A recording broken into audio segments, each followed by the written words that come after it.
बिस्मिल्लाहिर्रहमानिर्रहीम। My name is doctor Muzammil Altaful. सबसे पहले जो आज हमारा टॉपिक है वो ये है कि मेम्ब्रेन पोटेंशियल को डिस्कस करने के बाद जो हम डिस्कस करेंगे वो रेस्टिंग मेम्ब्रेन पोटेंशियल को डिस्कस करेंगे, और उसके बाद जो हम डिस्कस करेंगे वो हम एक्शन मेम्ब्रेन पोटेंशियल को डिस्कस करेंगे, और उसके बाद हम इसमें डीपोलराइजेशन स्टेट को डिस्कस करेंगे और रिपोलराइजेशन स्टेट को डिस्कस करेंगे और थ्रेशोल्ड स्टिमुलस को डिस्कस करेंगे। सबसे पहले हम मेम्ब्रेन पोटेंशियल को डिस्कस करेंगे। What is membrane potential? The potential developed inside the membrane due to distribution of charge is known as the membrane potential। Basically जो पोटेंशियल मेम्ब्रेन के इनसाइड डेवलप हो रही है, किसकी वजह से? डिस्ट्रीब्यूशन ऑफ चार्ज की वजह से, तो हम उसको क्या कहेंगे? Membrane potential. यानी जो पोटेंशियल मेम्ब्रेन के अंदर डेवलप हो रही है, किसकी वजह से? डिस्ट्रीब्यूशन ऑफ चार्जेस की वजह से, तो हम उसको क्या कहेंगे? Membrane potential. सबसे पहले हम देखते हैं कि ये कैसे डेवलप होती है। जनरली हम सब ने पढ़ा है कि जो पोटेंशियल है, क्या पोटेंशियल वो मेजर करते हैं किस इंस्ट्रूमेंट की मदद से? वोल्ट मीटर की मदद से। यानी अगर आपसे कोई ये पूछे कि जो पोटेंशियल है वो किस इंस्ट्रूमेंट की मदद से हम मेजर कर सकते हैं, वो वोल्ट मीटर की मदद से मेजर कर सकते हैं। इस डायग्राम में हम ये सीखेंगे कि सेल मेम्ब्रेन के अंदर जो मेम्ब्रेन पोटेंशियल है वो कैसे डेवलप होती है, इसकी डेफिनेशन क्लियर करके पढ़ेंगे। सबसे पहले ये एक सेल मेम्ब्रेन है। बेसिकली हम पढ़ के आए हैं कि सेल मेम्ब्रेन के जो आउटसाइड है उसमें सोडियम की कंसंट्रेशन क्या होती है? ज़्यादा होती है। और जो सेल मेम्ब्रेन की इनसाइड होती है उसमें क्या होता है कि जो पोटेशियम की कंसंट्रेशन है ना, किसकी? पोटेशियम की कंसंट्रेशन, वो क्या होती है? ज़्यादा होती है। आउटसाइड कौन से आयंस ज़्यादा होते हैं? Sodium ions. और मेम्ब्रेन के अंदर इनसाइड कौन से आयंस ज़्यादा होते हैं? Potassium ions. जनरली हमने ये पढ़ा है कि जब भी 3 सोडियम इनसाइड मूव करेंगे, कितने सोडियम? 3 सोडियम, तो पोटेशियम के मॉलिक्यूल कितने आउटसाइड मूव करेंगे? 2। ये चीज़ ध्यान में रखनी चाहिए कि जब 3 सोडियम सेल मेम्ब्रेन के इनसाइड मूव करेंगे तो पोटेशियम के कितने मॉलिक्यूल आउटसाइड मूव करेंगे? 2।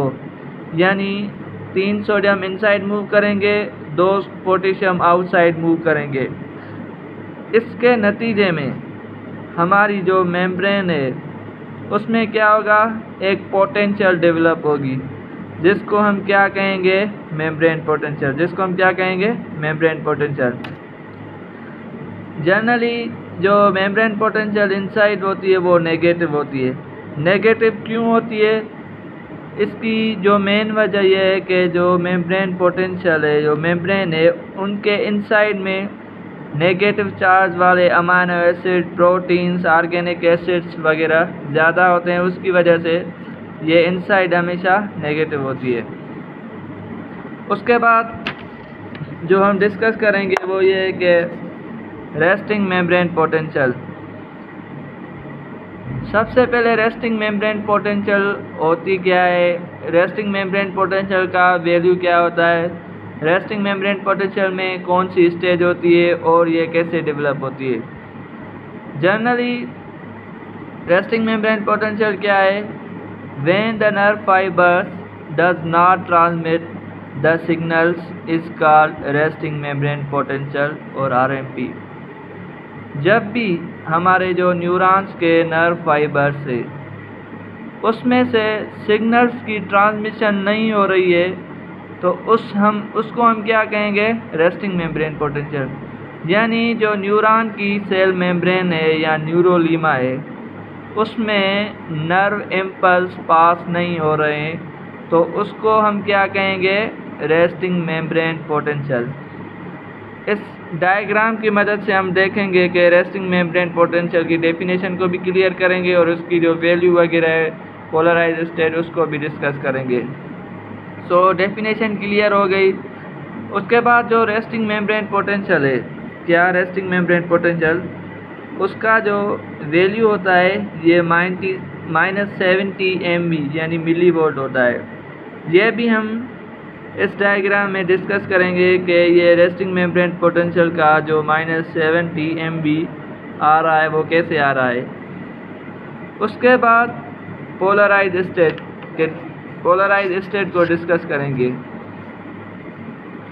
सो पोलराइज स्टेट क्या होती है और कब डेवलप होती है। जनरली ये चीज़ ज़हन में याद रखनी चाहिए कि जो पोलराइज स्टेट है वो रेस्टिंग मेम्ब्रेन पोटेंशियल में डेवलप होती है। कैसे होती है ये हम पढ़ेंगे। पोलराइज स्टेट क्या है, when inside of the membrane is more negative is called polarize state. ऐसी स्टेज जिसमें मेम्ब्रेन की जो इनर साइड है वो क्या है, मोर नेगेटिव है, उसको हम क्या कहेंगे, पोलराइज स्टेट। यानी जब भी हमारी जो न्यूरॉन्स की मेम्ब्रेन है उनके इनसाइड जो है वो क्या है, मोर नेगेटिव है, नेगेटिवली चार्ज है, तो उसको हम क्या कहेंगे, पोलराइज स्टेट। सबसे पहले हम ये पढ़ेंगे कि पोलराइज स्टेट जो है वो डेवलप कैसे होती है। जनरली हम देखेंगे कि जो सोडियम आयन्स है उनकी कंसंट्रेशन क्या है, आउटसाइड ज़्यादा होती है, और पोटेशियम आयन्स की कंसंट्रेशन क्या होती है, इनसाइड ज़्यादा होती है। तो जनरली जब भी 3 सोडियम आयन आउटसाइड मूव करेंगे, कितने, 3 सोडियम आयन सेल मेम्ब्रेन या न्यूरोलीमा जो न्यूरॉन सेल की सेल मेम्ब्रेन है उसके आउटसाइड मूव करेंगे, कितने, 3 आयन आउटसाइड मूव करेंगे, और 2 पोटेशियम इनसाइड मूव करेंगे। कितने पोटेशियम इनसाइड मूव करेंगे, 2, और सोडियम कितने आउटसाइड मूव करेंगे, 3। जाहिर सी बात है एक आयन्स का क्या आएगा, डिफरेंस आएगा, जिसकी वजह से जो न्यूरॉन्स की इनर साइड मेम्ब्रेन है वो नेगेटिव होगी। बेसिकली जब 3 आयन्स पॉजिटिवली आयन से आउटसाइड मूव करेंगे और 2 इनसाइड, तो एक आयन पॉजिटिव ज़्यादा आउटसाइड मूव करेगा ना, जिसकी वजह से जो इनसाइड है वो क्या होगी, नेगेटिव, वो उसका वैल्यू कितना होगा, -70 MV। तो उसको हम क्या कहेंगे, पोलराइज स्टेट कहेंगे। 3 सोडियम आउटसाइड, 2 पोटेशियम इनसाइड, तो एक आयन्स का क्या आएगा, डिफरेंस, जो आउटसाइड मूव करेगा, जिसकी वजह से मेम्ब्रेन इनसाइड नेगेटिव बनेगी, उसका वैल्यू -70 MV आएगा, जिसको हम पोलराइज स्टेट कहेंगे। Is it clear. उसके बाद जो हमारी नेक्स्ट टॉपिक है वो है action membrane potential. Action membrane potential में क्या होती है, when nerve impulse is pass across the cell membrane. Basically जब भी नर्व इम्पल्स या नर्व सिग्नल सेल मेम्ब्रेन के अक्रॉस पास हो जाएं तो उसको हम क्या कहेंगे, एक्शन मेम्ब्रेन पोटेंशियल। इस डायग्राम की मदद से हम सीखेंगे कि ये कैसे डेवलप होती है और नर्व इम्पल्स कैसे पास होते हैं। उसके बाद इसमें एक स्टेट आती है जिसको हम डीपोलराइज स्टेट कहते हैं, और एक रीपोलराइज स्टेट आती है जिसको हम रीपोलराइजेशन कहते हैं। सो जनरली डीपोलराइजेशन स्टेट क्या है, when the polarity of membrane change from -70 MV to 0 is called depolarization state। Generally हम पोलराइज स्टेट में पढ़ के आए हैं कि वो जो मेम्ब्रेन की इनसाइड पोटेंशियल है वो क्या होती है रेस्टिंग मेम्ब्रेन में, -70 MV। वो अगर चेंज होकर 0 हो जाए, क्या, जो -70 MV है इनसाइड है वो चेंज होकर 0 हो जाए तो हम उसको क्या कहेंगे, डीपोलराइज स्टेट। सो हम ये पढ़ेंगे कि ये कैसे चेंज होगी। जनरली हमने पढ़ा है कि जो सोडियम और पोटेशियम होते हैं उसके लिए एक चैनल्स होते हैं जिसको हम सोडियम पोटेशियम पंप या सोडियम पोटेशियम चैनल कहते हैं। जब भी सोडियम चैनल क्लोज होंगे, जब सोडियम चैनल क्या होंगे, क्लोज होंगे और पोटेशियम चैनल ओपन होंगे, जाहिर सी बात है पोटेशियम क्या करता है, वो आउटसाइड टू इनसाइड मूव करता है और sodium inside to outside move करता है। तो जनरली जब सोडियम चैनल क्लोज होंगे तो वो आउटसाइड मूव नहीं करेंगे और पोटेशियम चैनल ओपन होंगे। पोटेशियम पे जनरली कौन सी चार्ज होती है, पॉजिटिव। वो जब आउटसाइड टू इनसाइड मूव करेंगे, यानी जब positive charge potassium channel outside to inside move करेंगे, जाहिर सी बात है तो पॉजिटिव चार्ज इनसाइड क्या होगी, इंक्रीज होगी, जिसके वजह से जो -70 MV पोटेंशियल था वो चेंज होगा 0 MV तक। तो उस स्टेज को हम क्या कहेंगे, डीपोलराइजेशन स्टेट कहेंगे। उसको क्या कहेंगे, डीपोलराइजेशन स्टेट। यानी जब पोटेंशियम चैनल पॉजिटिव आयन से इनसाइड मूव करेंगे तो -70 से क्या होगा, 0 तक आ जाएंगे, तो उसको हम डीपोलराइजेशन स्टेट कहेंगे। उसके बाद रीपोलराइजेशन स्टेट। रिपोलराइजेशन स्टेट क्या है, when the polarity of membrane change 0 MV to negative like -51 is known as a repolarization state. जब भी हम जो मेम्ब्रेन पोटेंशियल 0 है उससे फिर माइनस में आ जाए तो उसको हम क्या कहेंगे, रिपोलराइजेशन स्टेट। ये पढ़ेंगे कि ये कैसे चेंज होगी। जनरली जब सोडियम चैनल और पोटेशियम चैनल, जब पोटेशियम चैनल क्लोज होंगे, जाहिर सी बात है potassium channel always move outside inside. तो पोटेशियम चैनल जब क्लोज होंगे तो जो पोटेशियम है वो इनसाइड मूव नहीं करेंगे और सोडियम चैनल ओपन होंगे तो वो आउटसाइड मूव करेंगे, जिसकी वजह से पॉजिटिव चार्ज आउटसाइड कंसंट्रेशन क्या होगी, ज़्यादा होगी और इनसाइड नेगेटिव बनेगी।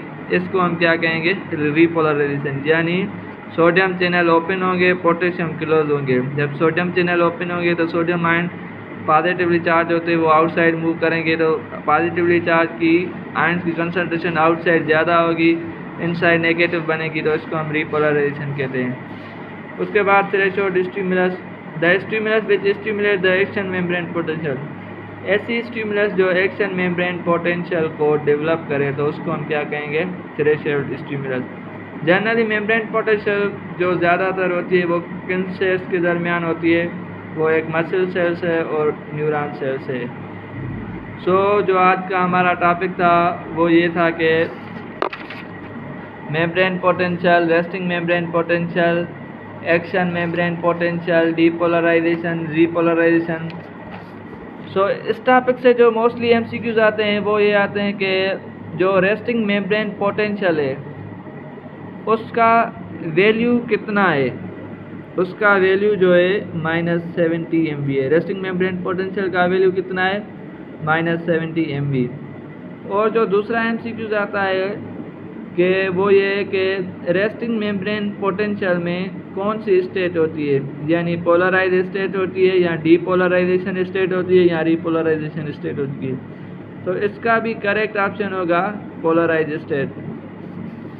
उसके बाद जो तीसरा MCQs आता है वो ये आता है कि जब कितने सोडियम आउटसाइड मूव करेंगे और कितने पोटेशियम इनसाइड मूव करेंगे। 3 सोडियम आउटसाइड मूव करेंगे और 2 पोटेशियम इनसाइड मूव करेंगे। उसके बाद जो इसमें और MCQs आता है वो ये आता है कि जो एक्शन मेम्ब्रेन पोटेंशियल है उसमें कौन सी स्टेज होती है, डीपोलराइजेशन होगी, रिपोलराइजेशन होगी या बोथ। उसका करेक्ट ऑप्शन है बोथ। और उसके बाद जो मेम्ब्रेन पोटेंशियल है वो कौन से सेल्स में मोस्टली डेवलप होती है, वो मसल सेल्स और न्यूरॉन में डेवलप होती है। इसका हम ओवरव्यू लेते हैं। तो membrane potential, the potential develop inside the membrane, जो मेम्ब्रेन के इनसाइड पोटेंशियल डेवलप हो रही है तो उसको हम क्या कहेंगे, membrane potential. Resting membrane potential, जब nerve fibres does not transmit signal, जब नर्व फाइबर्स सिग्नल्स ट्रांसमिट ना करे तो उसको रेस्टिंग मेम्ब्रेन पोटेंशियल कहेंगे। उसका वैल्यू -70 है। और पोलराइज स्टेट उसमें होती है। पोलराइज स्टेट ऐसे बनती है जब जो 3 सोडियम है वो आउटसाइड मूव करेंगे और 2 पोटेशियम इनसाइड मूव करेंगे। उसके बाद एक्शन पोटेंशियल, जब नर्व इम्पल्स पास हो सेल मेम्ब्रेन के दरमियान उसमें डीपोलराइजेशन होती है। डीपोलराइजेशन में क्या होता है कि जो मेम्ब्रेन का -70 MV है वो 0 MV में चेंज होगा। रिपोलराइजेशन में क्या होगा, जो 0 MV है वो माइनस या नेगेटिव में चला जाएगा, जिससे 5-1 थ्रेशोल्ड स्टिमुलस जो स्टिमुलेट करे मेम्ब्रेन पोटेंशियल को। अगर आपको ये मेरा यूट्यूब चैनल वीडियो अच्छा लगा है तो प्लीज़ सब्सक्राइब कीजिए।